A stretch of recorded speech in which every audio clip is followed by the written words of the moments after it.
तो हेलो दोस्तों, स्वागत है आप सबका एक बार और H2 एड में। देखिए, हम लोग इस वाली जो वीडियो सीरीज़ है इसमें हम लोग क्या कर रहे थे, तो सतीश चंद्रा के द्वारा देखिए लिखी गई बुक है हिस्ट्री ऑफ मिडिवल इंडिया, तो वो कंप्लीट कर रहे थे। देखिए उसमें हमने कुछ चीज़ें देख ली थी, जिसमें से हम अगर जो आप देखें तो हमने इंडिया एंड वर्ल्ड देख लिया था। इंडिया एंड वर्ल्ड देख लिया था, जो कि एक तरह से इंट्रोडक्शन होता था, ठीक है। उसके बाद से हमने देखा था यूरोप देख लिया था। इसके बाद यूरोप देख लिया था। यूरोप का डिसइंटीग्रेशन देख लिया था, किस तरह दो पार्ट में यूरोप जो है डिसइंटीग्रेट हो गया था, ठीक है। उसके बाद से हमने ये देखा था कि वो डिसइंटीग्रेशन होने के चलते क्या क्या जो है कुछ इफेक्ट्स देखे लोकल लोगों के जो है सोशल लाइफ में पड़ा था, ठीक है, वो देखा था हमने। फिर कुछ पॉलिसीज और गवर्नमेंट चेंजेस देखे थे हमने कि हल्के फुल्के गवर्नमेंट चेंजेस देखने को मिलता है, तो क्यों देखने को मिलता है, ठीक है। तो ये सारी चीजें जो है वो हम देख चुके थे। अब इस वाली वीडियो में जो है देखिए एक जो है ग्रोथ ऑफ फ्यूडलिज्म देखेंगे। तो ये एक तरह का देखिए तो आप ये कह सकते हैं कि ये सिस्टम ऑफ गवर्नमेंट एडमिनिस्ट्रेशन है, ऐसा आप कह सकते हैं। या फिर ये कह सकते हैं कि बढ़ती हुई समय के साथ देखिए एक तरह से इकोनॉमी का भी जरिया देखिए आगे चल के निकल के आएगा, ठीक है। अभी के लिए यही मान के चलता है कि एक नए तरह का जो है सिस्टम ऑफ गवर्नमेंट जो है वो इंट्रोड्यूस हुआ है, ठीक है। तो देखिए हमको इसमें जो है हम यूरोप का जो है ग्रोथ करेंगे, ठीक है। फ्यूडलिज्म का ग्रोथ करेंगे। देखिए जिसमें हमको क्या देखना है कि देखेंगे हम कि यूरोप का जब ब्रेकअप हो गया है, ठीक है, उस समय के बाद से जो है नया सिस्टम ऑफ गवर्नमेंट जो है आया है, या फिर कह लीजिए कि नई सोसाइटी डेवलप हुई है, ठीक है, जिसको आगे चल के जो है फ्यूडलिज्म कहा गया है, ठीक है। अब फ्यूडलिज्म जो है वो एक लैटिन वर्ड से मिलके बना हुआ है, जिसको कहते हैं देखिए जो है फ्यूडम, ठीक है, इससे मिलके बना हुआ है। आप कह लीजिए फीफ से बना हुआ है, ठीक है। तो फीफ जो है फीफ का जो हिंदी मतलब अगर जो आप देखें तो मिल्कियत होता है। देखिए मिल्कियत अगर जो नहीं समझ पा रहे हैं तो जागीर समझिए, और अगर जो जागीर भी नहीं समझ पा रहे तो रियासत समझिए। एक तरह से रियासत, एकदम डेफिनेट मीनिंग तो रियासत नहीं होती है, लेकिन हाँ रियासत भी कह सकते हैं। देखिए अब अगर जो आप देखें तो जागीर का जो कॉन्सेप्ट हमारे दिमाग में देखिए बचपन से ही है, या फिर हमने देखा होगा तो नॉर्मल भी देखिए लिविंग में हम एक बात कहते हैं कि तुम्हारे बाप की जागीर है क्या। जागीर का मतलब यही होता है कि कोई लिखा हुआ है क्या कि ये चीज़ तुम्हारी है, कहने का मतलब ये है एसेंस में। तो हम ये देखेंगे कि क्यों फ्यूडलिज्म जो है इस तरह से, जो फ्यूडलिज्म की हिंदी मतलब जागीर होती है, ये चीज़ भी हम देखेंगे। फिर देखिए हमको देखने को मिलेगा कि बहुत सारे इसके पीछे के फैक्टर थे कि ये क्यों ग्रोथ लिया, ठीक है। उसके पीछे के बहुत सारे फैक्टर है, कोई ऐसा नहीं है कि छोटा मोटा फैक्टर है। हमको कई फैक्टर देखने को मिलेंगे, जिसमें से कुछ अगर जो इस समय के लिए डिस्कस करें तो ऐसा देखने को मिलेगा कि किंग जो है वो मिलिट्री नहीं, उस समय पे देखिए मिलिट्री को रखने के खर्चे ज़्यादा थे, कैवलरीज ज़्यादा थी, ठीक है। ये सब जो चीज़ें थी उनके इक्विपमेंट पे जो खर्चे हैं वो बहुत ज़्यादा होते थे। तो इन सब से बचने के लिए देखिए कहीं ना कहीं फ्यूडलिज्म का एक रास्ता लिया गया है मिलिट्री पर्पज से अगर जो देखें तो, ठीक है। फिर अगर जो देखें तो कल्टिवेबल जो लैंड भी होता था, एक किंग के अंदर में तो बहुत ज़्यादा लैंड होता है, छोटा मोटा लैंड तो होता नहीं था, बहुत ज़्यादा लैंड होते थे, ठीक है, बड़ा सा एकदम लैंड का हिस्सा होता था। अब ये किंग के लिए तो फिजिबल नहीं है कि वो सारे लैंड पे कल्टीवेशन कर पाए, तो क्या करता था वो बेसिकली उस पार्ट में से जिस पार्ट पे वो कल्टीवेट कर सकता था, या फिर ऐसा कह लीजिए किंग तो कहीं भी डायरेक्ट कल्टीवेट नहीं करता था, या फिर अपने जो उनके मतलब उनके अंडर में काम करने वाले ऑफिसर्स हैं, जो सबऑर्डिनेटेड ऑफिसर्स हैं, या फिर जो उनकी मिनिस्ट्री एग्रीकल्चर वगैरह की, उसके थ्रू जो कल्टीवेट कर सकता था, उसको छोड़ने के बाद जो पार्ट होता था उसको डिफरेंट पार्ट में देखिए तोड़ के छोटे छोटे हिस्सों में जो है लोगों को देता था, ठीक है। और ये जो लोगों को देता था इनको आप कह लीजिए तो ये किंग जो है वेसल के तरह अपने रखता था, ठीक है। अब आगे हम पढ़ेंगे कि वेसल के फंक्शन वगैरह क्या होता है, वो सब बाद की बातें हैं, ठीक है। या फिर आप ऐसे कह लीजिए कि ये जो जमीन का हिस्सा हुआ करता था, ठीक है, ये जो जमीन का हिस्सा हुआ करता था इसी को फीफ कहते हैं, ठीक है। और इसीलिए देखिए इस पूरे सिस्टम का नाम जो है फ्यूडलिज्म पड़ा है, ठीक है। तो ये चीज़ ध्यान रखेंगे। चलिए अभी के लिए देखिए स्टार्ट कर देते हैं, ठीक है, फिर देखते हैं आगे की क्या क्या हुआ है और कैसे कैसे हुआ है, ठीक है। तो पिछले वीडियो में देखिए हमने रोमन एम्पायर का ब्रेकअप देख लिया था, ठीक है। तो अब अगर जो वहीं से इस लेक्चर को कंटिन्यू करते हुए देखें तो देखिए जब ब्रेकअप हो गया है, ठीक है, ब्रेकअप हो गया है रोमन एम्पायर का, ठीक है, तो उस समय के बाद जो है कुछ समय के बाद जो है न्यू सोसाइटी डेवलप हुई है, न्यू सोसाइटी डेवलप हुई है। तो यहां लिख लीजिए new society developed, new society developed, developed, या फिर ये कह लीजिए, या तो न्यू सोसाइटी डेवलप्ड कह सकते हैं, या फिर हम ये भी कह सकते हैं कि देखिए नई सोसाइटी कह ले, या नया टाइप का जो है गवर्नमेंट एडमिनिस्ट्रेशन जो है वो डेवलप हुआ है, तो वो लिख लीजिए। And new type of government administration developed. और ये जो नई टाइप की सोसाइटी डेवलप हुई है, या फिर जो नए टाइप का जो गवर्नमेंट एडमिनिस्ट्रेशन डेवलप हुआ है, ठीक है, इसी को जो है फ्यूडलिज्म कहते हैं। इसी को जो है फ्यूडलिज्म कहते हैं, ठीक है। तो अभी देखिए थोड़ी देर पहले हमने आपको बताया कि फ्यूडलिज्म जो है वो एक वर्ड से बना है, ठीक है। उसको कहा जाता है, देखिए वो है, देखिए फ्यूडलिज्म है तो ये फ्यूडम वर्ड से बना है, लैटिन वर्ड है, देखिए लैटिन वर्ड है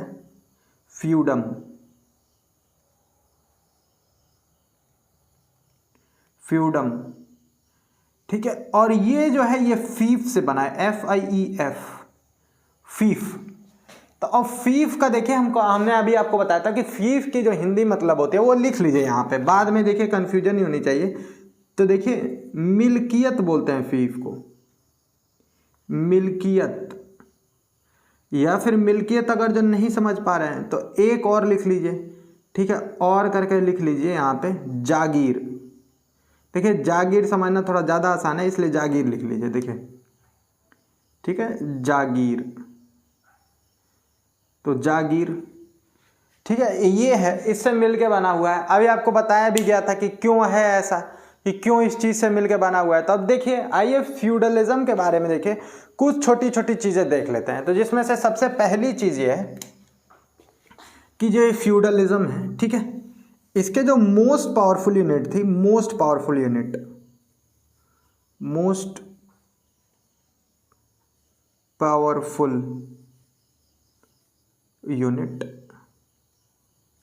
तो यूनिट कहने का मतलब ऐसे आर्मी वाली यूनिट का मतलब नहीं है, ये चीज़ देखिए कंफ्यूज मत होइए। मोस्ट पावरफुल यूनिट कहने का मतलब ये है कि इस पूरे सिस्टम में जो सबसे इंपॉर्टेंट जगह थी वो जो थी,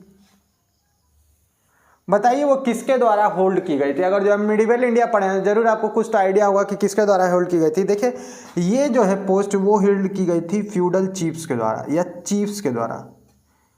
अभी के लिए देखिए आप चीफ्स कर लीजिए, ठीक है, चीफ्स के द्वारा। अब चीफ्स के द्वारा ही क्यों होल्ड की गई थी, देखिए तो जो चीफ्स हैं इनके अंडर में देखिए काफ़ी बड़ा जो है लैंड का एक ट्रैक्ट होता था, काफ़ी बड़ा जो है लैंड का ट्रैक्ट होता था, जिससे जो है वो अपना कल्टीवेशन वगैरह उस पर करते थे। तो कहीं ना कहीं देखिए एक आप ऐसे समझिए जमींदार टाइप का सिस्टम समझ लीजिए। इंडिया में देखिए थोड़ा सा जमींदारी जो है वो कहीं आपको इसी टाइप की देखने को मिलेगी, वो आगे डिस्कस किया जाएगा, अभी के लिए तो नहीं है। देखिए तो जमींदार जैसे होता है, तो जिसके पास ज़्यादा ज़मीन होती है, लैंड ज़्यादा होगी, तो आप समझिए कि ज़्यादातर लोग जो है उस समय के टाइम पे विलेज इकॉनमी हुआ करती थी, बहुत जैसे डेवलपमेंट तो नहीं था, शहर मेट्रोपॉलिटन सिटी और ये सब, ठीक है। तो उस समय पे देखिए विलेज टाइप की इकॉनमी थी, ठीक है। तो जिसके पास लैंड होल्डिंग होती थी, ठीक है, तो लोग जो थे उस समय के वो सिंपल देखिए लेबर ही थे, ठीक है, और लेबर करके ही अपना काम चलाना था, जो भी उनको उसके पीछे का रुपया पैसा मिलता रहा हो, ठीक है,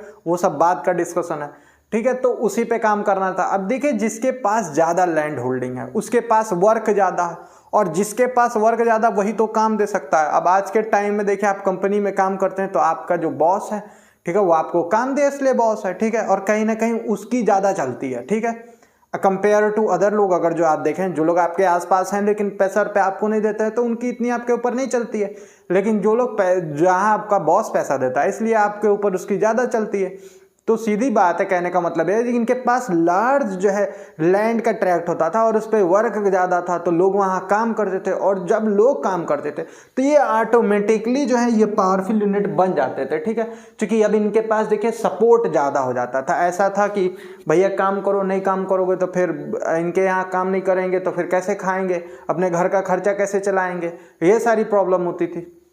तो इसलिए देखें ये जो है कहीं ना कहीं इस पूरे सिस्टम को देखिए डोमिनेट करते थे। एक तरह से समझ ले तो ये छोटा मोटा किंग टाइप का ही जो है, ये भी जो फ्यूडल लॉर्ड होता था वो एक किंग ही होता था। चलिए अब आगे देखते हैं। तो चीफ्स ऐसा क्यों होते थे? तो चीफ्स के पास देखिए, चीफ्स के पास होती थी क्या? मिलिट्री।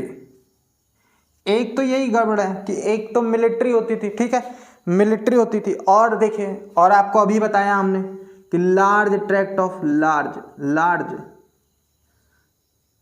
ट्रैक्ट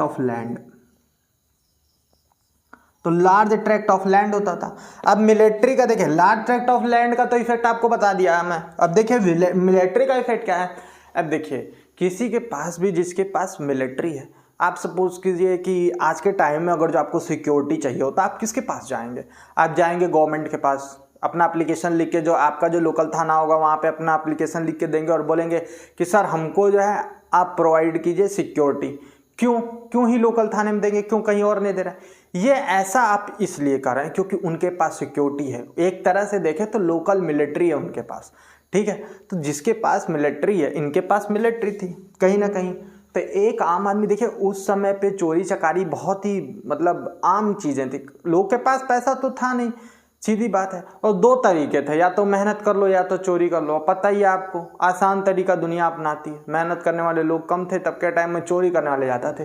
तो कहीं ना कहीं इसके डर से जो है, इसके डर से, मिलिट्री वाले पूरे सिस्टम के डर से जो है, उस समय के जो लोग थे वो इनके अंडर में रहते थे कि नहीं हम उनके साथ रहेंगे। एक ऐसा समझिए कि ये डर था, चोरों के बीच में भी एक डर बन जाता था कि वो आदमी पावरफुल है, उसके पास मिलिट्री है, अगर जो उसके यहाँ काम करने वाली आदमी के यहाँ हम चोरी किए, ठीक है, तो उसके बाद तो फिर मेरी खैर नहीं है, मैं पकड़ा जाऊंगा। और उस समय पे जानते ही हैं, पकड़े जाने पे सीधे फांसी। छोटा मोटा चीज़ तो था नहीं, ठीक है।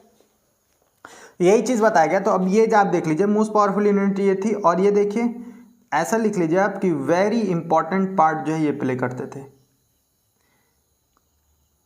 एक मिनट, आप जो है यहाँ पे प्ले लिख लीजिएगा, play very important part in society. ये सोसाइटी में देखिए तो वेरी इंपॉर्टेंट पार्ट, ये वेरी इंपॉर्टेंट को अंडरलाइन कर लीजिए, वेरी इंपॉर्टेंट पार्ट। फिर से यहाँ देखिए मिलिट्री को और लार्ज ट्रैक्ट ऑफ लैंड को अंडरलाइन कर लीजिएगा, ठीक है। तो इसको, इसके चलते हैं। अब हम देखिए तो देखेंगे, अगर जो किंग के बारे में देखें, उस समय का जो किंग होता था, तो अभी आप देखिए चूंकि यही जो चीफ वाली कंडीशन है वो सबके साथ थी, एक व्यक्ति के साथ तो नहीं थी, तो सबके साथ थी। तो जो किंग उस समय का होता था, उस समय जो किंग होता था, किंग, ठीक है, तो ये जो है ये कोई और नहीं था, ये इनके बीच का ही एक पावरफुल चीफ होता था। तो लिख लीजिए one of the powerful chiefs.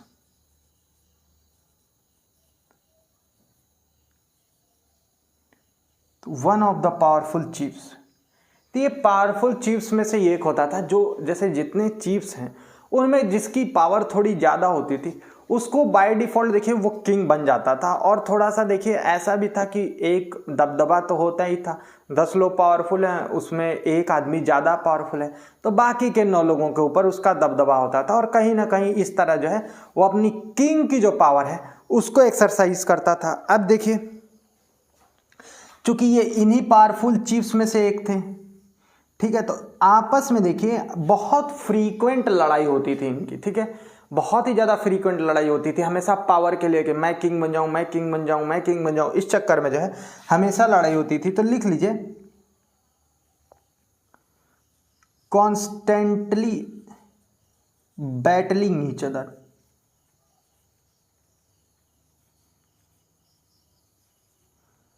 each other for the position of king।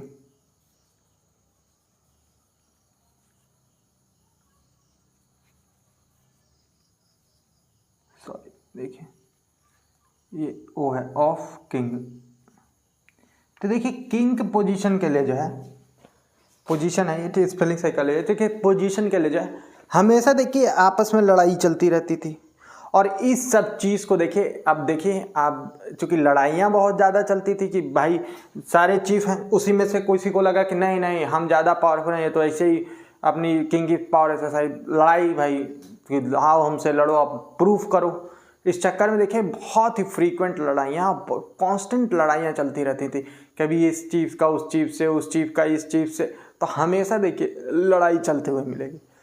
तो इस प्रॉब्लम से बचने के लिए जो किंग होता था, किंग जो है, तो किंग जो है इस प्रॉब्लम से बचने के लिए क्या करता था, इस प्रॉब्लम से बचने के लिए जो लार्ज ट्रैक्ट ऑफ लैंड वगैरह इनके पास जो थे, ठीक है, उसको देखिए रिकॉग्नाइज करता था। ठीक है, ये सब बातें तो रिकॉग्नाइज करता था। ठीक है, एक ये बात है। दूसरी बात ये है कि देखिए उस समय पे कुछ और तो था नहीं, लेकिन अब क्या ही कर सकता था किंग के हाथ में कुछ नहीं था।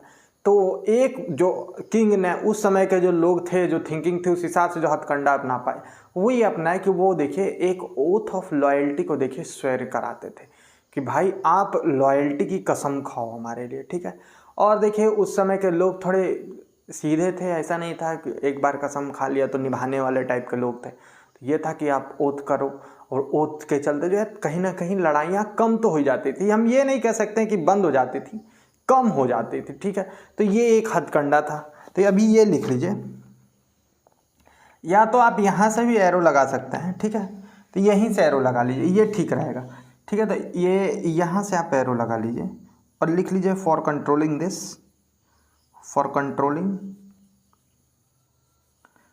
Controlling this king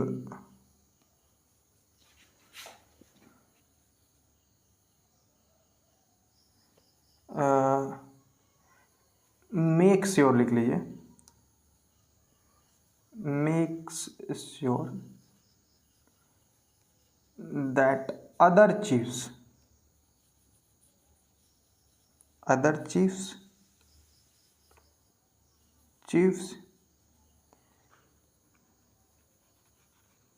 swears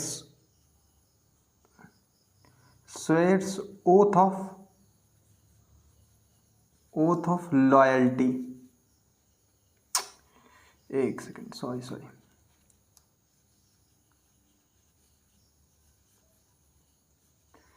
oath of loyalty को जो है अंडरलाइन कर लीजिए। ठीक है, तो ये चीज देखिए, तो किंग ये मेक श्योर करता था इस चीज को कंट्रोल, ये लड़ाई झगड़े जो हो रहे हैं इसको कंट्रोल करने के लिए देखिए किंग ये जो है मेक श्योर करता था कि जो है ओथ ऑफ लॉयल्टी जो है वो शेयर करी जा सके। ठीक है, कराई जाए, जिससे ये है कि ये हमेशा जो है अपना ओथ जो है ओथ को निभाएं। ठीक है, तो बताया ही आपको उस समय के लोग थोड़े इस टाइप के थे कि भाई अब कसम वो वादा किया है तो निभाना पड़ेगा टाइप के। ठीक है, तो देखिए अभी इंट्रोडक्टरी पार्ट के लिए यही सारी चीज़ें हैं जो हमको देखनी है। देखिए ये वाली चीज़ें जो है आप नोट कर लीजिएगा। थोड़ा एरो देखिए यहाँ डिस्टेंस वगैरह पे एरो है, तो आप ऐसा मेंटेन कीजिएगा कि एक पेज में आ जाए। देखिए ये वाली चीज़ें तो देखने को मिलती ही होंगी। देखिए ये दिख रहा है कि नहीं, एक बार चेक कर लीजिए। एक बार मैं भी चेक कर ले रहा हूँ।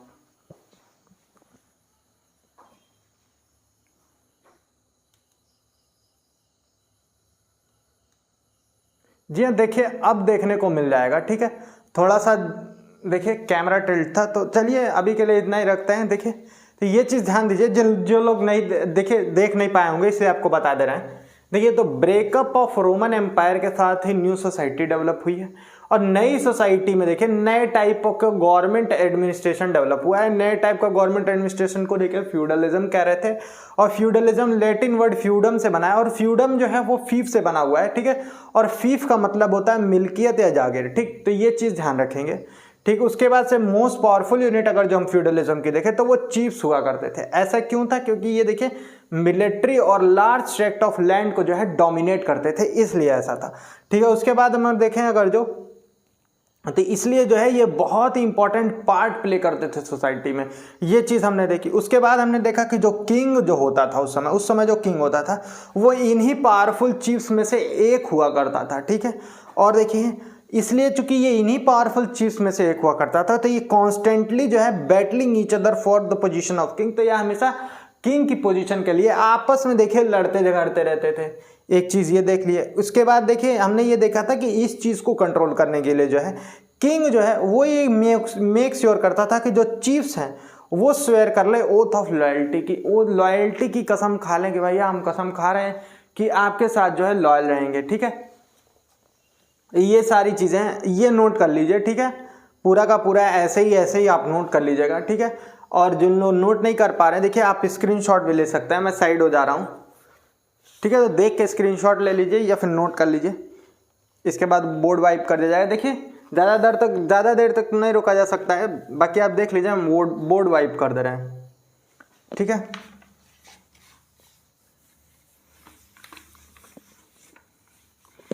चलिए, जो लोग हैं ये क्या बोलते हैं, जो लोग वीडियो देख रहे हैं, कमेंट में एक चीज़ लिख दीजिए कि वेसल जो है, वो वेसल किसको बोलते हैं, कि वेसल किसको बोलेंगे। अगर जो आपको ये बताना हो कि वेसल है, ठीक है, थोड़ा बहुत तो आइडिया होगा ही वेसल का, तो कमेंट में ये लिख दीजिए वेसल। देखिए कमेंट में वही चीज़ लिखिएगा जो आपके द्वारा लिखी गई हो, कहीं से डेफिनेशन चेपने की ज़रूरत नहीं है, नहीं तो फिर हम देखेंगे तो पता चल ही जाएगा कि कोई डेफिनेशन चेपा है, ठीक है। तो डेफिनेशन नहीं वो करना है आपको, ठीक है। आपको बस बताना है कि वेसल कौन थे, ठीक है। तो ये चीज़ बता देनी है आपको। चलिए, तो इतनी चीज़ हम देख चुके हैं। इसके बाद हमको एक चीज़ देखने को मिल जाएगी, ठीक है। तो किंग जो था उस समय जो किंग थे, वो किंग थे वो जो है, ये जितने फ्यूडल लॉर्ड्स हैं, इन सबों को अपने वेसल के तरह, या हम ये कह लें कि सब वेसल के तरह अपॉइंट कर देते थे।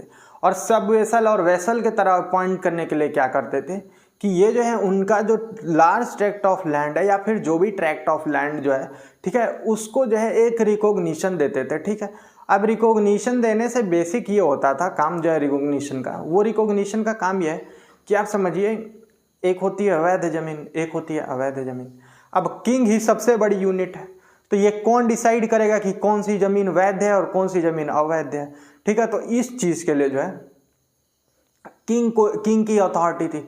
तो किंग ये कहते थे कि आप मेरे वेसल बन जाओ, ठीक है, मेरे अंडर में काम करने वाले जो है आप फ्यूडल लॉर्ड बन जाओ। देखिए वेसल का सिंपल मतलब ये होता है, वो फ्यूडल लॉर्ड जो किंग के अंडर में काम करे वो वेसल है, ठीक है। तो वेसल आप मेरे बन जाओ, ठीक है। उसके बाद से मैं जो है आपके लार्ज ट्रैक्ट ऑफ लैंड जो है उसको रिकॉग्नाइज कर दूंगा, ठीक है। और उससे क्या होगा कि एक आपको अथॉरिटी मिल जाएगी, ठीक है। आपके अंडर में जो लोग काम करेंगे उनको ये रहेगा कि ये किंग की मर्जी से काम कर रहा है, तो कहीं ना कहीं आपको वर्क करने के लिए लोग वगैरह भी ज़्यादा मिल जाएंगे, ठीक है। तो ये सारी चीज़ें, तो अभी ये देख लेते हैं। अब ये देखें तो किंग जो है, ऐसा लिख लीजिए, appointed them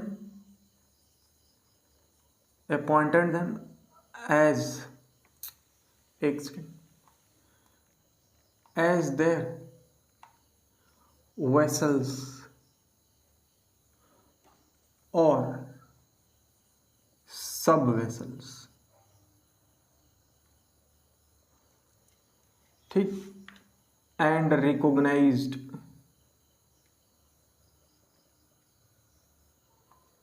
their tract of land, उनके लैंड का जो हिस्सा था उसको रिकॉग्नाइज कर दिया है, ठीक है। तो ये काम हुआ है।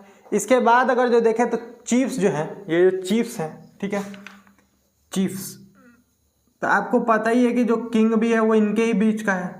तो देखिए सिंपल सी बात है, जैसे अभी भी कुछ हिस्सा हम एडमिनिस्ट्रेशन का देखें जैसे काम करता है, तो आप देखिए प्राइम मिनिस्टर है, तो प्राइम मिनिस्टर और चीफ मिनिस्टर में बहुत सारी चीज़ें कॉमन है, बशर्ते हम अगर ये देखें तो प्राइम मिनिस्टर जो है वो सेंट्रल लेवल की यूनिट है और चीफ मिनिस्टर जो है वो स्टेट लेवल की यूनिट है।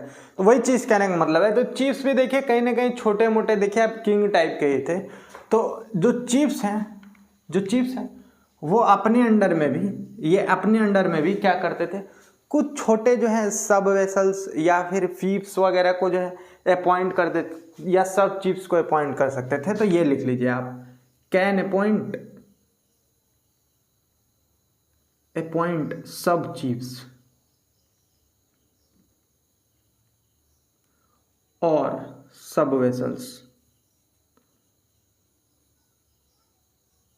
अच्छा एक बात बताइए, देखिए छोटी सी चीज़ है, आप कमेंट कर दीजिए, वीडियो को रोक के कमेंट कीजिएगा, फिर नहीं तो अभी डिस्कस हो जाएगा कि अभी सबके पास तो जो लैंड था तो लैंड तो इनके पास था, तो ये किसी को सब चीफ क्यों ही अपॉइंट करेंगे और क्या ज़रूरत है अपॉइंट करने की। और जब किसी के पास लैंड ही नहीं है तो वो सब चीफ कैसे बनेगा। तो यही पॉज कर दीजिए, ठीक है, और कमेंट कर दीजिए, नहीं तो आइए डिस्कस करते हैं। तो देखिए ये ऐसा होता था कि जो इनको अपॉइंट करते थे, ठीक है, सब चीफ्स को या सब वेसल्स को, तो ये कैसे अपॉइंट करते थे? तो देखिए चीफ जो है इसके पास देखिए एक लैंड का हिस्सा होता था, ठीक है। और ये वाला हिस्सा अगर जो हम मान लें कि चीफ द्वारा कल्टिवेबल था, इसको चीफ कल्टिवेट करता था, तो ये वाला हिस्सा जो है ये चीफ द्वारा कल्टिवेट नहीं होता था। तो ये वाला हिस्सा जो है इसके कुछ पार्ट करके, छोटे छोटे पार्ट करके, ठीक है, छोटे छोटे पार्ट करके सब चीफ्स को दे दिया जाता था, सब चीफ्स। और इस वाले स्मॉल लैंड को जो है वो कौन डोमिनेट करता था? तो ये सब चीफ्स जो होने थे डोमिनेटेड बाय सब चीफ्स। तो इस तरह से जो है सब चीफ्स बनाते थे। ये देखिए सब चीफ्स बनाने के पीछे का कारण तो आप जान ही गए कि ये जो लार्ज ट्रैक्ट ऑफ लैंड है, ठीक है, तो काफ़ी बड़ा लैंड है, तो इतने वाला हिस्सा जो है तो चीफ कल्टीवेट कर सकता था, बाकी हिस्सा जो चीफ नहीं कल्टीवेट कर सकता था वो सब चीफ को अपॉइंट कर दिया, ठीक है, और उनको दे दिया, ठीक है। ये चीज़ ध्यान रखेंगे। अब अगर जो देखिए तो एक चीज़ हमको और देखने को मिलती है, जो हमको देखिए अलग अलग ऑथर्स के द्वारा तो अलग अलग टाइप के वर्णन देखने को मिल जाएंगे हमको, लेकिन एक चीज़ देखें तो अगर जो उस समय की माने तो थ्योरेटिकली ऐसा था कि जो है कोई अगर जो डिसलॉयल चीफ है, ठीक है, या डिसलॉयल वेसल है किंग के लिए, तो उसकी जो प्रॉपर्टी है, ठीक है, उसको जो है ये किंग जो है वो कन्फिस्केट कर सकता था, मतलब अपने अंडर में ले सकता था, या हम ये कह लें कि रिज्यूम कर सकता था। तो लिख लीजिए थ्योरेटिकली किंग कैन रिज्यूम या फिर कॉन्फिस्केट कर लीजिए। ऐसे तो रिज्यूम की एग्जैक्ट मीनिंग तो कॉन्फिस्केट नहीं हो गई, बस समझने मात्र के लिए कर सकते हैं हम, ठीक है। कॉन्फिस्केट दी लैंड कर लीजिए, लैंड, या फिर लैंड के आगे लिख लीजिए फीफ ऑफ डिसलॉयल। एक चीज ध्यान रखिएगा, ये डिसलॉयल जरूर होना चाहिए, ठीक है, डिसलॉयल चीफ और वेसल, डिसलॉयल चीफ और वेसल, ठीक है। इतनी चीज़ें ये आपको लिख लेनी है, ठीक है, लेकिन ये थ्योरेटिकली है, ठीक है, अपने समझने के लिए देखिए ऑन पॉइंट डेटा नहीं है ये चीज़ ध्यान रखिएगा, अपने समझने के लिए लिख लीजिए however not in practice.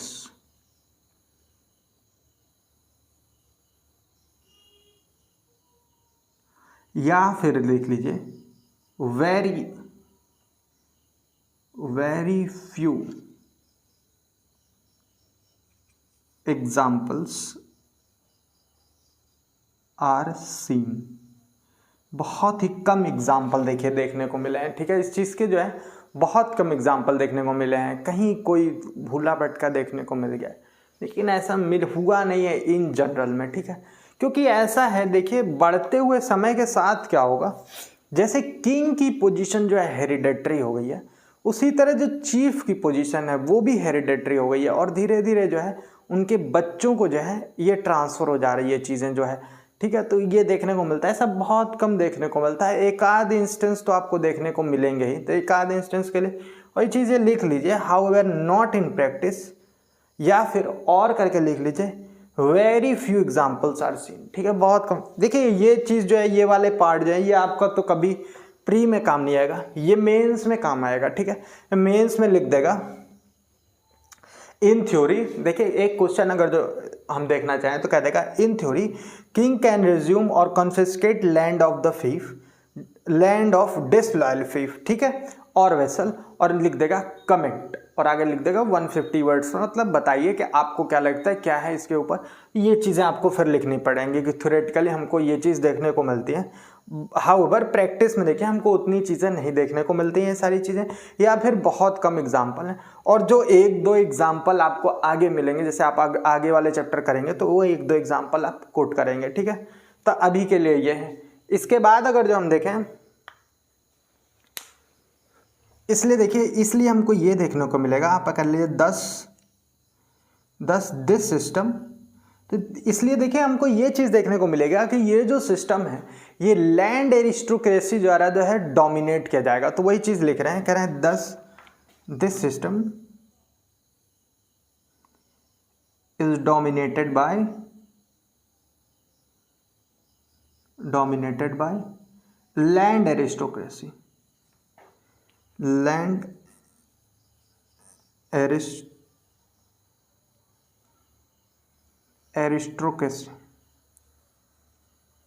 Aristocracy, ठीक है। तो लैंड एरिस्टोक्रेसी देखने को मिल जाएगी। कहने का मतलब वही, मेरी लाठी मेरा भैंस, जिसके पास लैंड है वो जो है ज़्यादा पावरफुल निकल के आएगा। यही चीज़ डिस्कस हो रही है यहाँ पे, ठीक है। अब लैंड एरिस्टोक्रेसी में देखें तो ये जो है सून, लिख लीजिए, सून बिकेम हेरिडेटरी। तो आगे चल के जो है हेरिडेटरी हो गया है। मतलब वही चीज़ आपको बताया जा रहा था कि जो चीफ हैं उनके जो सन वगैरह हैं या फिर उनकी जो भी विरासत संभालने वाला है वो बंदा जो है ये ले लेगा, ठीक है। और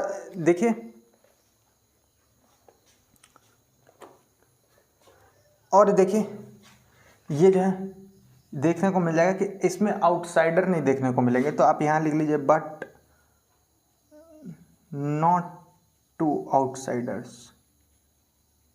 तो इसमें देखिए आउटसाइडर्स नहीं देखने को मिलेंगे आपको, कि ऐसा नहीं है कि आपका सन ही नहीं है तो आप फिर किसी और को बुला के और जो है अपना जो है वारिस घोषित कर दिया और उनको दे दिया। तो ये चीज़ एक देखने को मिल जाएगी हमको, ठीक है। देखिए पुराने समय की बातें हैं तो उस समय जानते ही हैं, थोड़ा सा ये था, कहीं ना कहीं किंग भी जो था उसको ये था कि मौका मिल जाए बस किसी की प्रॉपर्टी हड़पने का। तो जो भी मौका मिलता था वो जो है हो जाता था, ठीक है। अब देखिए एक चीज़ हमको ध्यान रखनी है, अभी के लिए इतना नोट कर लीजिए, ठीक है। ये वाली चीज़ें नोट कर लीजिए, अभी नीचे ज़्यादा हो जाएगा फिर वही देखने की प्रॉब्लम होगी। ये वाली चीज़ जो है पूरी आप नोट कर लीजिए। देखिए एक बारी बोर्ड डिस्कस कर दिया जा रहा है, ठीक है। देखिए तो किंग जो थे वो जो वेसल होते थे उस ये देम है, देन मत लिख लीजिएगा। देखिए थोड़ा सा ये जो है देम है, तो देम ये कौन है, तो ये वही चीफ्स वगैरह हैं, ठीक है। तो देखिए तो ये कह रहा है, देखिए किंग जो है उनको जो है अपने वेसल के तरह जो है अपॉइंट कर दिया है या सब वेसल के तरह, और जो है रिकॉग्नाइज कर दिया है किस उनके लैंड को, ठीक है। फिर चीफ जो है वो भी देखिए अपने सब चीफ से अपॉइंट कर सकते थे, ठीक है, और सब वेसल्स अपॉइंट कर सकते थे। अब हमने ये देखा कि देखिए सब वेसल या सब चीफ की जरूरत ही क्या है, तो जो चीफ है उसके पास जो भी लैंड है वो पूरा तो नहीं कल्टिवेट कर पा, कुछ लैंड जो है नहीं कल्टिवेट, तो अपना जो ये फीफ का हिस्सा, एक चीज ध्यान रखिएगा, ये जो लैंड है ना, पीस ऑफ लैंड जिसकी बात शुरू चल रही, इसको फीफ कहते हैं, यही फीफ है। तो अपने फीफ का हिस्सा जो है ये जरूर लिख लीजिएगा, ठीक है। तो ये अपने फीफ का कुछ हिस्सा जो है छोटे छोटे पार्ट करके अपने सब चीफ्स को दे सकता है, और वो सब चीफ्स जो है उस छोटे पार्ट को, इस वाले देखो ये वाला सब चीफ, एक सब चीफ जो है वो इस पार्ट को डोमिनेट करेगा, एक सब चीफ इसको, एक इसको, एक इसको, एक इसको, ऐसे चलेगा, ठीक है। और कई सारे सब चीफ छोटे छोटे पॉइंट कर देगा और वो स्मॉल लैंड जो दिया है वो डोमिनेट किया जाएगा किसके द्वारा, तो सब चीफ द्वारा किया जाएगा, ठीक है। अब थ्योरेटिकली हमने देखा था कि किंग जो है वो जो है रिज्यूम या कॉन्फिस्केट कर सकता था जो भी फीफ है या लैंड है जो डिसलॉयल चीफ का है, जो डिसलॉयल चीफ है या फिर कोई डिसलॉयल वेसल है तो उसको रिज्यूम कर सकता था। हमने ये भी देखा कि जो है ये चीज़ जो है प्रैक्टिस में नहीं थी, ठीक है, बहुत, या फिर हम ऐसा कह सकते हैं कि बहुत ही कम एग्जाम्पल हमको देखने को मिलते हैं। फिर देखिए इसलिए ये सिस्टम जो है वो लैंड एरिस्टोक्रेसी द्वारा जो है डोमिनेट किया जाता था। और फिर हमने देखा कि क्यों ऐसा है, क्योंकि ये देखिए ये सून जो है ये हेरिडेटरी हो गया है, मतलब एक जैसे हेरिडेटरी कहने का मतलब ये कि वो राजा का बेटा राजा ही बनेगा, उस वाले सिद्धांत को फॉलो कर रहा है। सिंपल भाषा हम समझाने के लिए बताएं, ठीक है। और उसके बाद से देखिए, और इसलिए जो है आउटसाइडर देखने को मिल जाएंगे, आउटसाइडर नहीं देखने को मिल जाएंगे, कि आउटसाइडर को जो है आप नहीं अपना, ऐसा नहीं कि आप अपनी विरासत जो है आउटसाइडर को दें, आप ये कह दीजिए कि ये मेरा वारिस है और हम इसको देंगे, तो ऐसा नहीं हो सकता है, ठीक है। तो ये चीज़ हम देख लिए नहीं है, तो ये सारी चीज़ जो है ये नोट कर लीजिए आप एक बार, ठीक है। और जो लोग नोट नहीं किए हैं वो लोग स्क्रीनशॉट ले लें, ठीक है, फिर बोर्ड वाइप हो जाएगा। चलिए जल्दी देखिए, डस्टर नहीं मिला, एक सेकेंड। ठीक है, तो ये सारी चीजें देखिए हमने देख लिया है।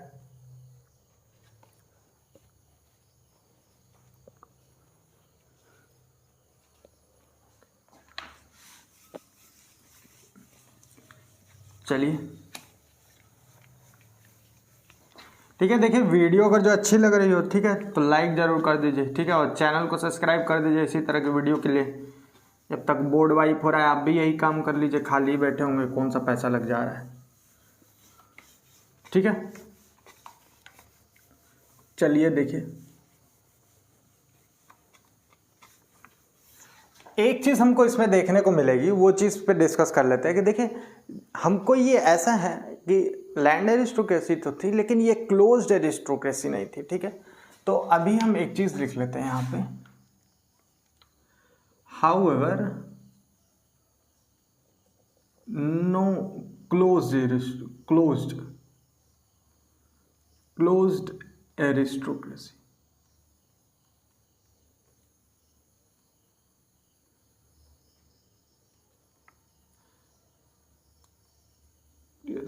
अभी आप कहेंगे कि ये क्या कंट्राडिक्टरी बात कर रहे हैं, अभी तो ये बताए थे, अब मैं बता रहा हूँ कोई कंट्राडिक्टरी बात नहीं है। देखिए क्लोज्ड एरिस्टोक्रेसी का मतलब ये होता है कि सिर्फ यही चल रहा है। ठीक है, ये राजा का बेटा राजा बन रहा है, नहीं।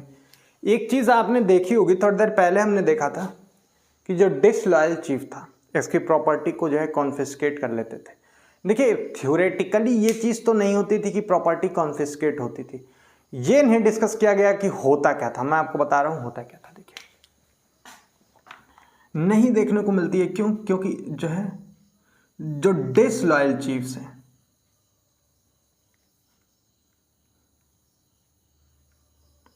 एक सेकेंड, हाँ ये देखिए, जो डिसलॉयल चीफ्स हैं वो रिमूव कर दिए जाते थे, रिमूव्ड, एंड न्यू चीफ्स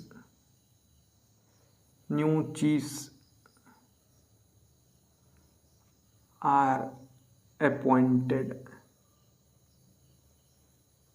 इसलिए क्लोज्ड एरिस्टोक्रेसी नहीं, ऐसा नहीं है। देखिए क्लोज्ड एरिस्टोक्रेसी का मतलब ये है कि जहां आउटसाइडर आ ही ना पाए।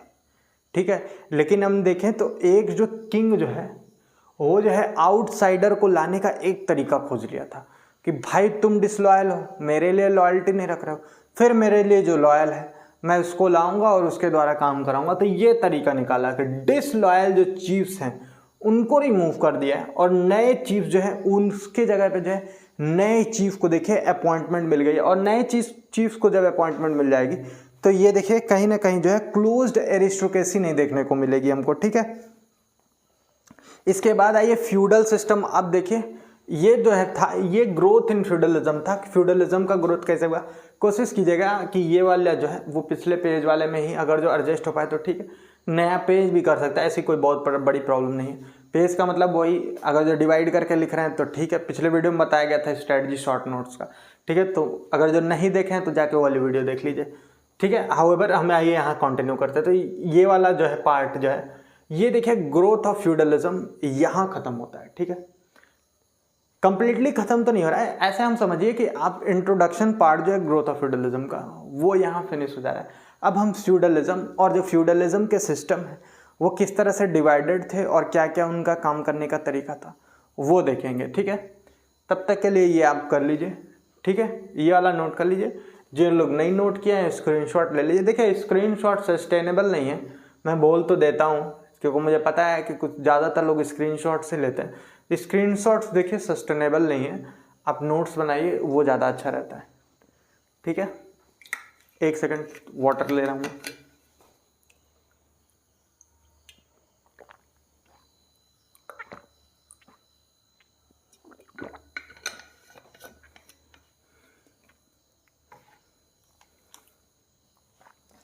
अब देखिए फ्यूडल सिस्टम जो है वो दो पार्ट में डिवाइडेड था। ठीक है, तो वो दोनों पार्ट डिस्कस कर लेते हैं। तो देखिए फ्यूडल सिस्टम यहाँ लिख लीजिए फ्यूडल सिस्टम, ठीक है। और इसको दो पार्ट में डिवाइड कर लीजिए, ठीक है। दो पार्ट में डिवाइड था, जिसमें से एक आपको देखिए सर्फडम देखने को मिलता है।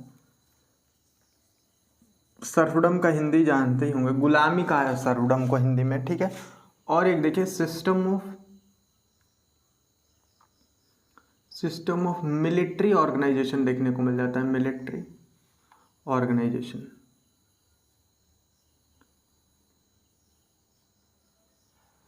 अच्छा, ये दोनों देखिए, ये दो चीज़ें हैं और दोनों थोड़ी सी अलग हैं, ठीक है। अब ये अलग क्यों हैं? अगर जो आप ये ध्यान देंगे, अगर जो ना थोड़ा सा अगर जो आप ध्यान दें इन शब्दों पे, तो कुछ क्लियरिटी आपको मिल जाएगी कि सर्फडम और सिस्टम ऑफ मिलिट्री ऑर्गेनाइजेशन में क्या डिफरेंस है।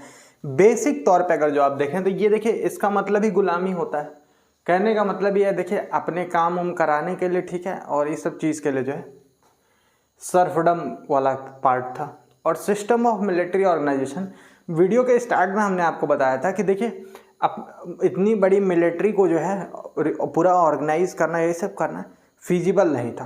तो इसलिए देखिए उस पार्ट के लिए ये वाली चीज़ हम देखेंगे, सिस्टम ऑफ मिलिट्री ऑर्गेनाइजेशन, ये कैसे सिस्टम ऑफ मिलिट्री ऑर्गेनाइजेशन पे काम हुआ है, ठीक है। अभी आइए सर्फडम देख लेते हैं, ठीक है। एक सेकेंड।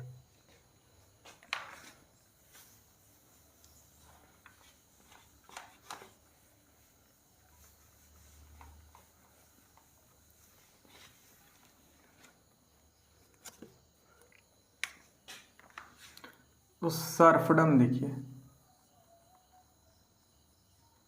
और सर्फडम की सबसे स्मॉलेस्ट यूनिट जो है वो है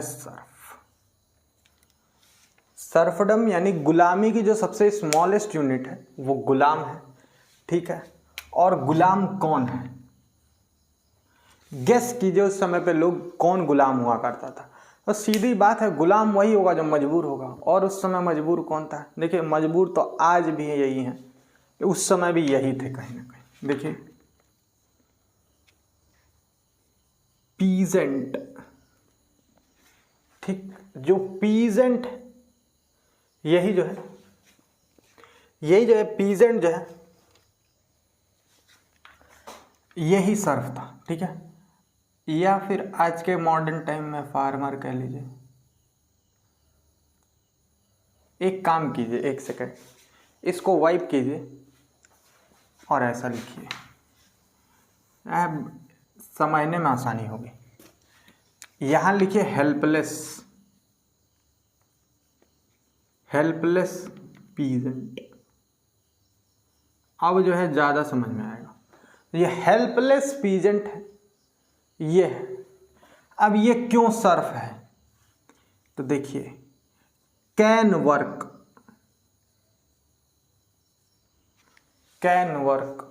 ठीक है, काम तो कर सकता है, ठीक है, लेकिन कहां पे? तो सिर्फ अपने लॉर्ड के यहां काम कर सकता है और इंडिपेंडेंट नहीं है। बाकी अपने डिसीजन लेने के लिए जो है ये इंडिपेंडेंट नहीं है कि मैरिज करे नहीं करे, माइग्रेट करे नहीं करे, अपने लिए लैंड कल्टीवेट करे या नहीं करे। तो ये सारी प्रॉब्लम थी। कैन वर्क, ठीक, कैन वर्क। और यहां लिख ले कैन वर्क के बाद लिख लीजिए however not allowed to marry, migrate, या फिर जो है माइग्रेट भी नहीं कर सकता, एक जगह से दूसरे जगह भी नहीं जा सकता, ठीक है।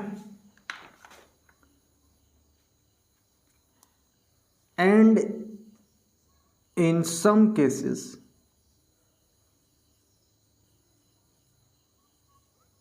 कैन नॉट कल्टीवेट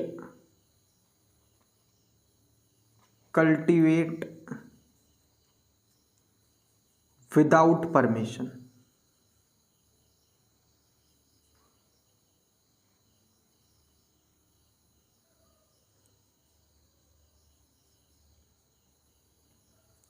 यही गुलाम की परिभाषा भी यही हो गई। देखिए काम कर सकता है, ठीक है, लेकिन शादी नहीं कर सकता है, मैरिज के लिए अलाउ नहीं था, परमिशन लेनी पड़ती, माइग्रेट नहीं कर सकता है, इसके लिए परमिशन। और कुछ केसेस में तो यहाँ तक देखने को मिला है कि कल्टीवेट भी नहीं कर सकता था अपने लिए, मतलब खुद के लिए कोई कल्टीवेशन नहीं कर सकता है, ठीक है, उसके लिए इन सब कामों के लिए परमिशन की जरूरत पड़ती थी, ठीक है, ये चीज़ ध्यान में रखिए। और विदाउट परमिशन को अंडरलाइन कर लीजिए, मैरी को अंडरलाइन कर लीजिए, माइग्रेट को अंडरलाइन कर लीजिए, एंड कल्टीवेट, नॉट कल्टीवेट को कीजिए, ठीक है, नॉट कल्टीवेट को अंडरलाइन कर लीजिए, ठीक है। अब देखिए ये कल्टीवेशन जो है ये किसके किसके करता था और कैसे कैसे करता था, ठीक है। तो देखिए एक यूनिट हमने सर्फ देख लिया, अदर यूनिट है manner.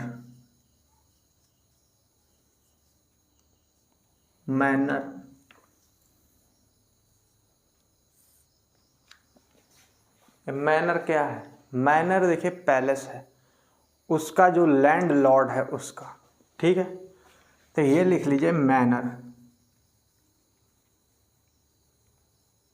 Palace of land Lord. और समझने के लिए लिख लीजिए फ्यूडल चीफ। फ्यूडल चीफ तो देखिए उतना एग्जैक्ट नहीं है, लेकिन हाँ लिख सकते हैं, देखिए लैंड लॉर्ड, ठीक है। तो जो लैंड लॉर्ड है उसके द्वारा है। अब एक चीज और देखने को मिली, ये लैंड लॉर्ड का देखिए स्पेलिंग अलग है, L land Lord, land Lord, ठीक है। इस पैलेस जो है लैंड लॉर्ड का है, ठीक है। अब देखिए इनका जो ये फ्रेमवर्क हम देखे थे ये ऐसा क्यों है ये देख लेते हैं। देखिए अब मैनर के अंडर में देखिए कुछ जमीन होगी,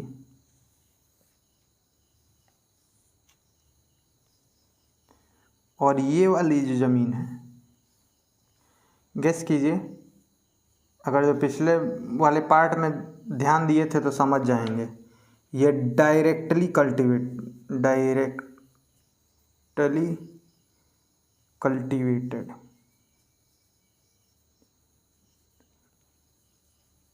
अंडर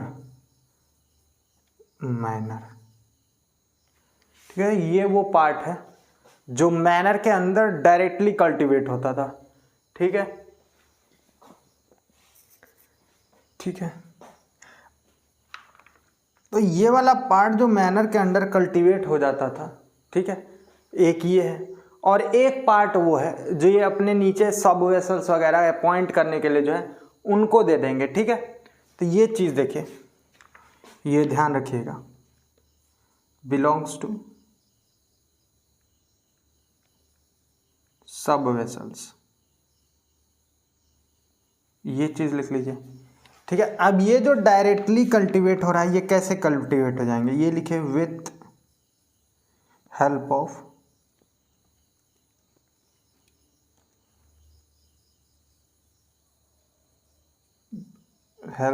देयर सर्फ्स। देखिए तो अपने सर्फ्स के हेल्प से, जो उनके अंडर में जो गुलाम थे उनके हेल्प से देखिए इस वाले लैंड को जो है कल्टीवेट करेंगे। अब ये देखिए, अब देखिए ये करेंगे काम, ठीक है। अब ये हम देखेंगे कि वर्कलोड जो है उस समय, जो वर्कलोड है वो इतना ज़्यादा हो जाता है कई केसेस में इनके ऊपर जो काम कर रहे हैं पीजेंट्स, कि इनके पास खुद के लैंड को कल्टीवेट करने के लिए टाइम नहीं रहेगा, ठीक है। तो ये चीज़ ध्यान रखेंगे, तो लिख लीजिए workload was such use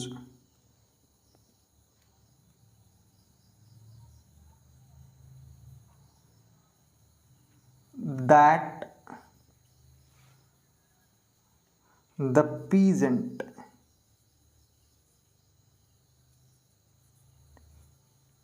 cannot give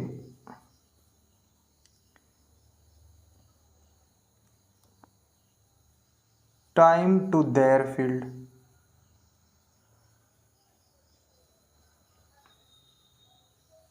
कि अपने फील्ड्स को देखिए टाइम नहीं दे पाएंगे, ठीक है। ये अपने फील्ड्स को टाइम, बड़ी इंटरेस्टिंग बात यहाँ है, फॉलोअप में तो यहीं लिख लेना चाहिए, लिख दे क्या। देखिए छोड़िए, अभी इसके बाद से नया वाइप करके लिख देंगे, ये चीज़ ध्यान रखेगा। यहाँ से कंटिन्यू करेंगे हम फील्ड से। जबकि एक चीज़ और मज़ेदार देखने को मिलेगी, ये जो फील्ड है ना, ये थियोरेटिकली इसी लैंडलॉर्ड को देखे बिलोंग करती थी। इस लेवल का शोषण देखने को मिलता है, क्या ही बताएं। देखिए ये वाला फील्ड भी जो है थियोरेटिकली इन्हीं को बिलोंग करती थी। बेचारा कल्टीवेट नहीं कर पाता था, और कल्टीवेट कर भी देता था ये 1/6 1/10, और जितना मन करे उतना फिर टैक्स दो हमको, टैक्स मांग लेते थे, इतना पार्ट टैक्स दो। कई केसेस में 1/2 टैक्स होता था। सोचिए आधा खेत का हिस्सा ही चला गया, ठीक है। तो उसकी बात कर रहे हैं। देखिए यही फ्यूडलिज्म है। अब आप समझ पा रहे होंगे कि ये क्यों जो है ये सर्फ है, ये हेल्पलेस इसीलिए लिख दिया। एक्चुअली बुक में हेल्पलेस नहीं लिखा है, हमने दया खा के हेल्पलेस लिख दिया कि अभी बेचारे का, हमको पता था ना कि आगे चल के ये होने वाला है। आगे बेचारे के पास खुद के खेत में ही काम करने के लिए फिर ना टाइम रहेगा ना पैसा रहेगा।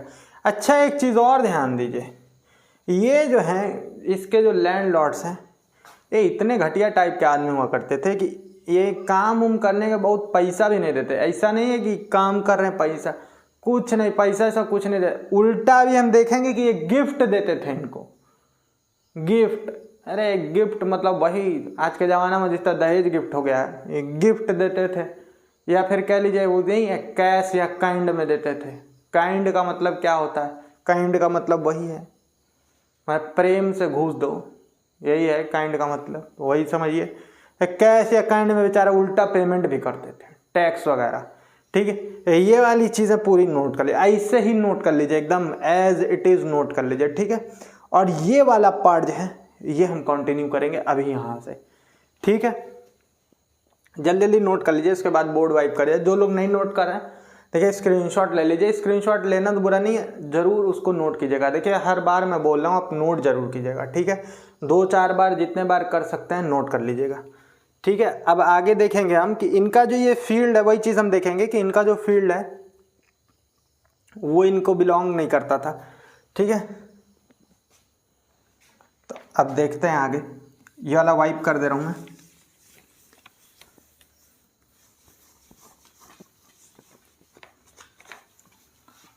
चलिए देखिए मिडीवल इंडिया जो है हिस्ट्री का सबसे इम्पॉर्टेंट भी कहीं ना कहीं, और सबसे जो है इंटरेस्टिंग भी जो है, यही वाला पार्ट है पूरे हिस्ट्री का, medieval India.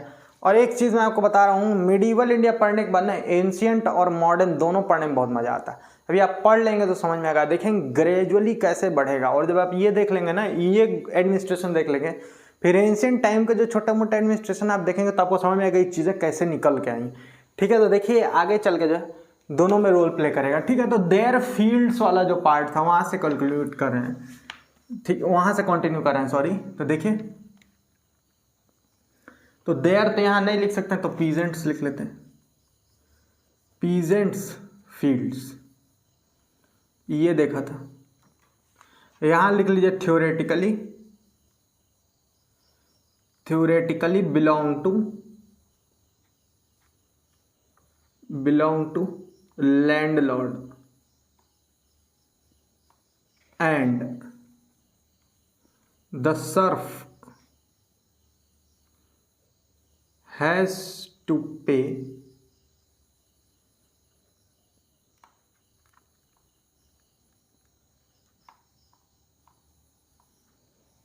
taxes in cash और काइंड।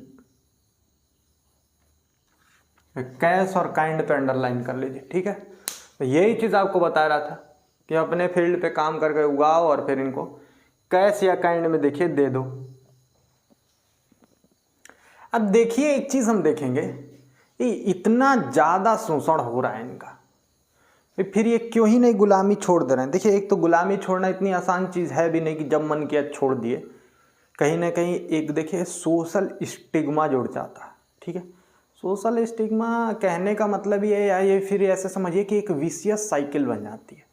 एक बार कोई चीज़ नेचुरल एक्सेप्टेंस की भी होती है, एक बार आदमी नेचुरली एक्सेप्ट कर लेता है कि अब ये ऐसा ही है, तो नेचुरल एक्सेप्टेंस में चलता है। नेचुरली ऐसा मान के चलेंगे कि नेचुरली एक्सेप्ट कर लिया इन्होंने कि हमारा जो जीवन है ऐसा ही चलेगा। एक कारण तो ये है, एक जो इससे भी मेजर कारण है वो ये है, मैं आपको बता रहा हूं। यहां लिख लीजिए मैनर, ठीक है। तो जो मैनर है, ठीक है, ये जो है ऑब्लिक लगा के लैंड लॉर्ड लिख लीजिए, कोई कंफ्यूजन नहीं होना चाहिए। मैनर या लैंड लॉर्ड जो है also maintain law and order. ये चीज देखिए कि मैनर या लैंडलॉर्ड जो है वो लॉ एंड ऑर्डर को जो है मेंटेन करता था और जस्टिस को भी डिस्पेंस करता था, जस्टिस देता था, ठीक है। तो अब ऐसा लॉलेसनेस उस समय इतना ज़्यादा था, जस्टिस की कमी इतनी ज़्यादा थी कि सर्फ्स को लगता था कि हम इनके अंडर में काम करेंगे तो कम से कम हमको न्याय तो मिल ही जाएगा। अब न्याय क्या ही मिल रहा है ये तो आप देख ही रहे हैं, ठीक है। लेकिन जो सर्फ्स को लगता था कि इनके अंडर में रहेंगे न्याय मिल जाएगा और सिक्योरिटी मिल जाएगी। देखिए इनके पास आर्मी भी थी तो एक ये भी था कि हमको सिक्योरिटी भी मिल जाएगी। तो ये सब कुछ ऐसे कारण हैं जिनके चलते ये जो सर्फ्स हैं या फिर ये ऐसा कहें ये जो पीजेंट्स हैं ये हमेशा सर्फ्स ही बने रहे, ठीक है। बहुत बाद में जाके धीरे धीरे दिमाग खुलेगा तब जाके रेवोल्यूशन होगा, ठीक है। तो देखिए also maintain law and order, ठीक है, एंड डिस्पेंस जस्टिस, जस्टिस बड़ा लिख लीजिए, ठीक। जस्टिस पे एंड लॉ एंड ऑर्डर पे अंडरलाइन कर लीजिए, ठीक है। तो ये वो कारण है जिनके चलते जो है सर्फ्स हमेशा सर्फ्स बने रहे। यही वही चीज दिख रहा है, नीचे लिख रहे हैं ड्यू टू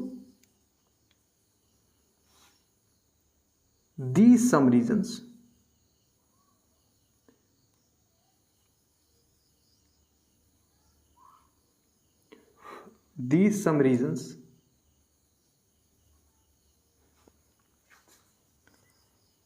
the peasants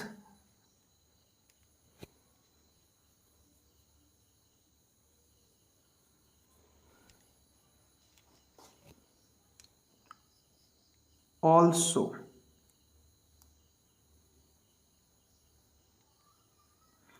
क्या लिखना है, देखिए peasants accepted the वैसलेज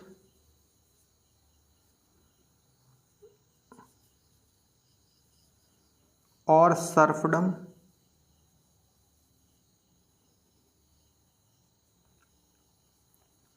for security,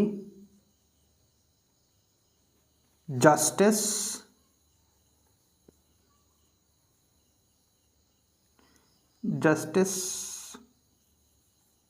and lawlessness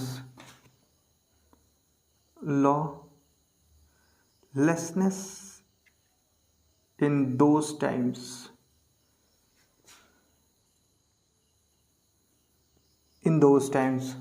ठीक है। तो ये कुछ ऐसे कारण हैं जिनके चलते इन्होंने कर लिया, ठीक है। तो due to the some reasons या सम ऑफ दीज रीजंस कीजिए, इसको हटाइए और इसको लिखिए सम ऑफ दीज रीजंस, इन कुछ कारणों के चलते देखिए पीजेंट्स ने एक्सेप्ट कर लिया अपने वैसलेस को या फिर सर्फडम को, ठीक है। क्यों? क्योंकि उनको देखिए उनको चाहिए थी सिक्योरिटी और चाहिए था जस्टिस और उस समय पे लॉलेसनेस बहुत ज़्यादा था। ये तीनों चीज़ें अंडरलाइन कर लीजिए, पहले ये अंडरलाइन कर लीजिए फिर ये अंडरलाइन कर लीजिए, ठीक है। जस्टिस कॉमा लगा के यहाँ मन करे तो सिक्योरिटी भी लिख सकते हैं, बुक में नहीं दिया है आप लिख लीजिए क्योंकि फिर बाद में ये कंफ्यूजन हो जाएगा कि यहाँ सिक्योरिटी है और यहाँ नहीं है, ठीक है। तो ये सारी चीज़ें, ये सब नोट अगर जो कर लिया है, ठीक है, तो एक चीज़ हमको देखने को मिलेगा कि जो मैनर है, मैनर और सर्फडम, ये दोनों जो है ये दोनों जो है ये बहुत ही इम्पॉर्टेंट, वेरी इम्पॉर्टेंट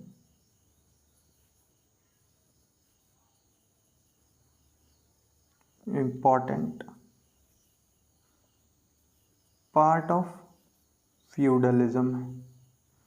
फ्यूडलिज्म का देखिए बहुत ही इम्पोर्टेंट पार्ट है। कुछ जगहों पे तो ऐसा भी लिखा हुआ है कि विदाउट मैनर और सर्फडम के जो है फ्यूडलिज्म एग्जिस्ट ही नहीं करता। अगर जो ये सिस्टम ना रहा होता, अब क्या हुआ रहता है तो नहीं बताया जा सकता है, लेकिन कई जगह ऐसा मेंशन है कि ये सिस्टम अगर ना रहा होता तो फ्यूडलिज्म नहीं एग्जिस्ट करता। शुरुआती दौर में देखिए फ्यूडलिज्म यहीं से देखने को मिला, बाद में मिलिट्री ऑर्गेनाइजेशन की तरफ गया है। शुरुआती दौर में तो यही देखने को मिला है। ये वाली चीज़ें जो है सारी की सारी जो है आप नोट कर लीजिए, ठीक है। जो लोग नोट नहीं कर रहे हैं स्क्रीनशॉट ले लीजिए, ठीक है। अब आइए आगे देखते हैं। देखिए थोड़ा सा पार्ट जो है मैनर सर्फडम का आगे हम हल्का फुल्का देखिए एक्सप्लोर करेंगे। चलिए अभी ये तो देख चुके, ये सारा यूरोप वगैरह में देख रहे हैं, तो अभी हम देखिए अब इंडिया में देख लेते हैं कि इंडिया में क्या सिस्टम है और कैसे काम हो रहा है। चलिए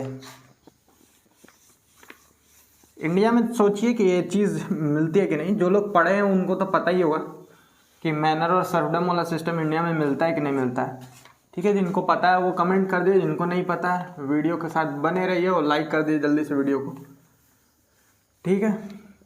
चलिए देखिए ये जो मैनर और सर्फडम का ये जो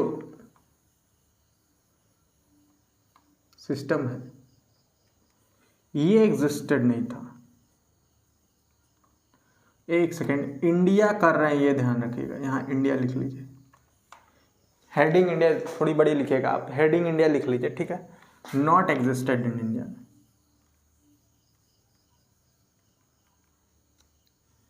तो इंडिया में तो ये एग्जिस्टेड नहीं था, ठीक है। तो ये बताइए जब इंडिया में एग्जिस्टेड नहीं था तो इंडिया में कैसे फ्यूडलिज्म जो है काम करता था। मैं बता रहा हूं कैसे काम करता था। यहां लिखिए, देखिए जो लोकल चीफ्स होते थे लैंड होल्डिंग के साथ इंडिया में, उनको सामंताज कहा जाता था, ठीक है। तो जो ये सामंत थे या जो सामंताज थे, यही जो है ये जो है फ्यूडल लॉर्ड्स की तरह देखिए कई जगह काम करते थे। तो यहां लिख लीजिए however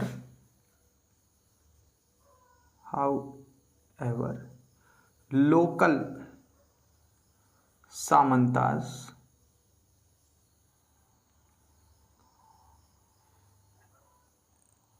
acted as feudal lords, ठीक है। तो ये जो है फ्यूडल लॉर्ड्स के तरह या फ्यूडल चीफ्स के तरह जो है काम करते थे। और ये सामंताज कौन थे? ये सामंताज कौन थे? ये थे लोकल लैंडेड पीजेंट्स।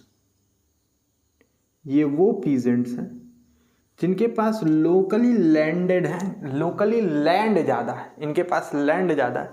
वही चीज़ है नहीं कि जिनके पास लैंड ज़्यादा फिर वही काम वाम, तो ये सारी चीज़ें समझाने की जरूरत नहीं है, नाम बदल गया, रोल वही है, ठीक है, ठीक है। तो वो सारी चीज़ें हैं, ठीक है। इसके बाद अगर जो हम देखें, इसलिए देखिए, इसलिए हमको देखने को क्या मिलता है? इसलिए हमको देखने को मिलता है जो पीजेंट्री है, पीजेंट्री वॉज डिपेंडेंट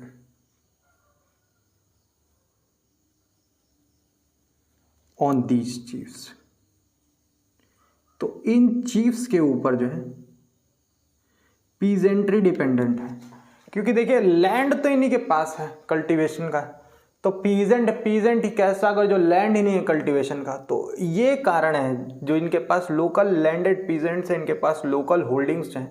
इसके चलते देखिए पीजेंट्री जो है ये डिपेंडेंट थी, गलती से इंडिपेंडेंट मतलब डिपेंडेंट है, अंडरलाइन भी कर लीजिए, डिपेंडेंट ऑन दीज चीफ्स। तो इन चीफ्स के ऊपर देखिए कहीं ना कहीं जो है पीजेंट्री डिपेंडेंट थी। अब चूंकि पीजेंट्री डिपेंडेंट थी, काम तो करना ही है, पैसा तो कमाना ही है, तो फिर शोषण स्टार्ट हो जाएगा और सर्फ वाला काम शुरू हो जाएगा। तो इंडिया में अभी के लिए हम इतना ही देखेंगे, ठीक है। उसके बाद में जब अभी मिडिवल टाइम में डिफरेंट हम जब पार्ट पढ़ेंगे, ठीक है, पल्लव्स का एज पढ़ेंगे, फिर इनका राष्ट्रकूटास वगैरह पढ़ेंगे। तो जिनकी जिनकी एज आते जाएगी उनके उनके टाइम पे देखें हम जो है जो फ्यूडलिज्म का पार्ट जो इंडिया में एक्सरसाइज होता था वो देख लेंगे, ठीक है। और फिर नहीं भी एक्सरसाइज होता था तो उस समय एग्रीकल्चर कैसा था या इकॉनमी कैसे चलती थी, तो ये सारी चीज़ें जो है हम उस समय डिस्कस कर लेंगे।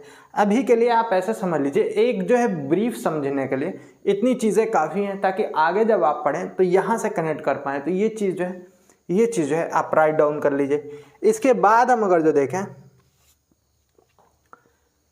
तो ये जो हमको मैनर और सर्फडम देखने को मिलता है, सर्फडम, तो हमको ये देखने को मिलेगा कि बहुत सारी जो वेस्टर्न कंट्रीज़ हैं जहाँ पे ये चीज़ें देखने को मिलेंगी, वेस्टर्न यूरोप की कंट्रीज़ जो हैं यहाँ पे हमको ये देखने को मिलेंगी, ये सारी चीज़ें जो हैं ये सारी जो हैं 14th सेंचुरी के बाद डिसअपीयर हो जाएंगी, ठीक है। मतलब 14 सेंचुरी तक ही देखने को मिलेंगी। उसके बाद देखिए नई रीडिंग्स, नई लर्निंग्स आ गई, लोग समझदार हो गए, ठीक है।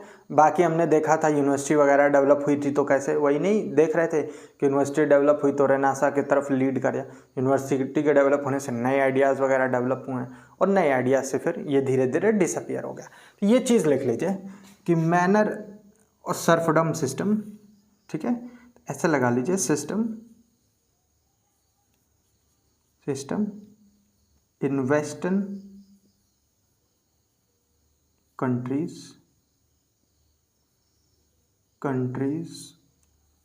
ऑफ यूरोप disappeared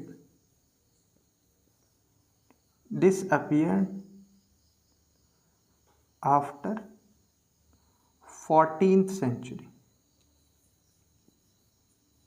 तो ये 14वीं सेंचुरी के बाद जो है ये चीज़ें जो है डिसअपीयर हो गई हैं। तो अभी के लिए इतना नोट कर लीजिए, ठीक है।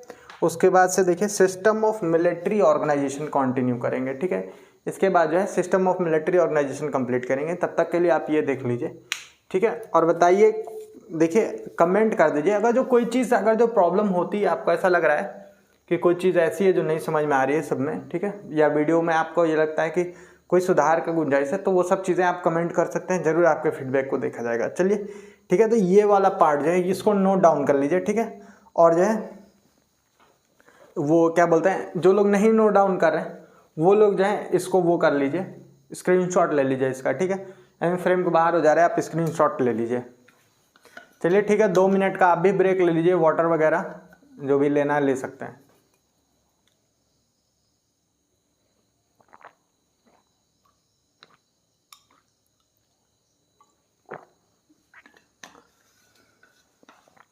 तो इतनी सारी चीज़ें हमने देख ली हैं, ठीक है। अब सिस्टम ऑफ मिलिट्री ऑर्गेनाइजेशन जो है वो भी देखिए थोड़ा बड़ा पार्ट है, ठीक है। तो मैं ये सोच रहा हूँ कि वीडियो तो काफ़ी लंबी हो गई है और काफ़ी देखिए काफ़ी हद तक फ्यूडलिज्म हमने कर लिया है। तो ये वाला पार्ट अभी के लिए कर लेते हैं, ठीक है। और फिर नई वीडियो करेंगे, ठीक है। और नई वीडियो में जो है सिस्टम ऑफ मिलिट्री ऑर्गेनाइजेशन कर लेंगे। देखिए वीडियो अगर जो स्लो जा रही है तो आप कमेंट कर सकते हैं कि सर वीडियो स्लो जा रही है। तो वीडियो अगर जो स्लो जा रही होगी तो मैं जो है इसको जो है थोड़ा सा और तेज, देखिए बाकी ये नहीं है टाइम घंटे 1 लग जाए, 2 लग जाए, 3 लग जाए, कोई प्रॉब्लम नहीं है, ठीक है। आपको ये सारी चीज़ें समझ में आनी चाहिए, इसलिए थोड़े स्लो वीडियो चल रहा है। देखिए बार बार ऐसा मैं करता हूँ कि ये चीज़ें मैं डिस्कस करता हूँ, इतने 3-4 बार बोर्ड लिखने में कोई बहुत टाइम में 20 मिनट में लिखा जा सकता है। एक एक चीज़ें डिस्कस इसीलिए कर दी जाती हैं ताकि आगे आने वाले लेक्चर्स को आप देखिए कनेक्ट कर पाएँ, ठीक है। तो अभी के लिए इतना रखते हैं, ठीक है। इसके बाद देखिए, इसके बाद सिस्टम ऑफ मिलिट्री ऑर्गेनाइजेशन करेंगे और कुछ बेसिक चीज़ें देखिए आपको सिस्टम ऑफ मिलिट्री ऑर्गेनाइजेशन की हमने बता भी दी थी, एक बार रिपीट भी कर दे रहे हैं। वही सारी चीज़ें हैं कि जो किंग वगैरह है उनके पास देखिए किंग की बहुत बड़ी जिम्मेदारियां होती हैं और कितनी आर्मी मेंटेन कर लेगा। जो आदमी एक राष्ट्रीय लेवल पे काम कर रहा हो वो आर्मी कितनी मेंटेन कर लेगा, बहुत मुश्किल है आर्मी मेंटेन करना, ठीक है। आप ऐसे समझिए जैसे इंडियन आर्मी है, ठीक है, तो सेंट्रली लेवल पे आर्मी काम करती है, ठीक है। लेकिन आर्मी अगर जो आप देखें, ठीक है, तो आर्मी ऐसा थोड़ी है कि सेंटर उसके सिर्फ और सिर्फ सेंटर कहा था उसमें आप देखिए तो उसमें आपको बहुत सारे रेजिमेंट्स देखने को मिल जाते हैं, राजपुताना रेजिमेंट, जाट रेजिमेंट, ये ठीक है, Jharkhand regiment, Bihar regiment, Orissa regiment, ये सारे जो है गोरखा रेजिमेंट, ये सब देखने को मिलता है। ऐसे रेजिमेंट्स क्यों हैं? क्योंकि देखिए एक जगह से ऐसे सेंटर अगर जो अपनी रिक्रूटमेंट स्टार्ट कर दे, ठीक है, तो फिर कितना ही काम हो पाए। तो सेंटर के अंदर डायरेक्ट रिक्रूटमेंट भी आती है और कुछ रिक्रूटमेंट देखिए इस सब के रेजिमेंट्स के द्वारा भी की जाती है, जिनके चलते जो है नंबर बढ़ सके, ठीक है। तो ये जो है बहुत ही ज़्यादा रिफाइंड फॉर्म है, इसमें किसी भी तरह का फ्यूडलिज्म नहीं है। आपको पैसा दिया जाता है और सारे काम किए जाते हैं, उल्टा आपको पैसा नहीं दे, ठीक है। लेकिन आप देखें तो एक पॉजिटिव चीज़ जो है वो उठा ली गई, ठीक है, कि एक बंदा कितना ऑर्गेनाइज कर पाएगा। तो धीरे धीरे कई लोग मिलके, ठीक है, वो कहते हैं ना 5 उंगली को मिला के मुट्ठी बनती है, तो वो वाली चीज़ है कि एक बार से एक उंगली से आप किसी को मारेंगे, चोट नहीं, मुक्का रहेगा तो फिर चोट लग जाएगी। तो वही वाली बात है, ठीक है। मैं बेसिक ये कहना चाहता था इस पूरे संदर्भ में कि आप ऐसा समझिए कि ये जो है मिलिट्री तो इतनी बड़ी तो ऑर्गेनाइज करना जो है उस समय किंग के मान का नहीं था। तो कुछ मिलिट्री तो किंग ऑर्गेनाइज करता था और अपने सब वेसल्स कहता था कि तुम जो है मिलिट्री ऑर्गेनाइज करो, ठीक है, और वो मिलिट्री तुम उसको भेजो जब भी मुझे ज़रूरत पड़े, ठीक है, और जो है उसके कुछ टैक्स दो, ठीक है, और हमसे लॉयल रहने का जो है उसकी कसमें खाओ, देखे ही थे हम वो सारी चीज़ें हैं, ठीक है। तो ये सारी चीज़ें जो है ये सिस्टम ऑफ मिलिट्री ऑर्गेनाइजेशन के अंडर में आती हैं। ये सारी चीज़ें देख लेंगे हम, जिसमें हमको देखिए अगली वीडियो में हम देखेंगे system of military organisation Europe में कैसे काम करता था, ठीक है। फिर रोमन टाइम्स का क्या क्या सिस्टम था वो देखेंगे, मॉडर्न वॉरफेयर टेक्निक देखेंगे, फिर ग्रोथ ऑफ फ्यूडलिज्म जो है यूरोप में देखेंगे। ये वाला feudalism system of military organisation वाला होगा, ठीक है। तो ये चीज़ ध्यान देंगे। उसके बाद हम देखेंगे कि किस तरह जो है कैवेलरी वॉरफेयर जो है धीरे धीरे इमर्ज होने लगा है और कैसे जो है उसकी ग्रोथ हुई है, ठीक है। इंडिया में भी कुछ पार्ट देखेंगे इसका कि कब तक आया है, क्या हुआ है, कुछ बहुत तो नहीं, लेकिन ये देख लेंगे कि कब तक आया। बेसिकली आप समझिए 10th सेंचुरी ऑनवर्ड्स आया, ठीक है। फिर फैक्टर्स देखेंगे फ्यूडलिज्म के ग्रोथ, जो यूरोप में फ्यूडलिज्म ग्रो हुआ है उसके लिए क्या फैक्टर्स रिस्पॉन्सिबल है, पैटर्न ऑफ लाइफ जो है कॉमन पीपल की वो सब देखेंगे। फिर कुछ पार्ट जो है कैथोलिक चर्च का देखेंगे, ठीक है। उसके बाद से यूरोप वेस्ट ईस्ट एशिया के पे जो है चर्च वर्च वगैरह का जो इन्फ्लुएंस है वो देखेंगे। और इसके साथ जो है नेक्स्ट लेक्चर में ऐसा मान के चल रहे हैं कि ये फ्यूडलिज्म वाला पार्ट कंप्लीट हो जाएगा और अगले वीडियो से जो है मतलब अगले लेक्चर से अगले लेक्चर से जो है हम अरब्स के बारे में पढ़ेंगे, ठीक है। तो अभी ये कर लिए हैं, ठीक है। इसके बाद मिलेंगे अगले वीडियो में। देखिए वीडियो अगर जो अच्छी लगी हो तो लाइक शेयर और सब्सक्राइब जरूर कीजिए चैनल को, ठीक है।